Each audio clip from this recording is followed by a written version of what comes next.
Tai gerai, kokia lyga toks intervas išrūpinęs.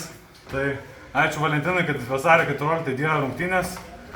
Šiandien jie geriau kovojo, mes mažiau pataikėm, laimėjo.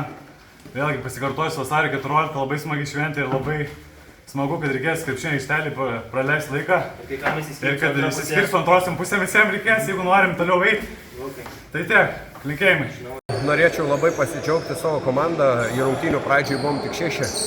Nuo trečio kėlinuko prisijungė dar Karolis Griškus. Esam labai dėkingi, nes manau, jo prisijungimas įnešė energijos, nes vis tiek daug jėgų reikėjo atiduoti iš įkojo, bet norėčiau savo vyrukam padėkoti, jie puikiai gynėsi. Stengiamės, atidavėm visas jėgas, nors ir darėm klaidų, gal ne viskas sekėsi, bet tikrai ta kova, vien Alanas grįžo specialiai dėl varžybų iš Kauno, tai didelis ačiū jam, kad sugebėjo pasiaukoti. Varžovų treneriui irgi norėčiau padėkoti, nes praeitas varžybas jis labai gerai išanalizavo, nepagyriau jo, nes tikrai ta pergalė buvo trenerio.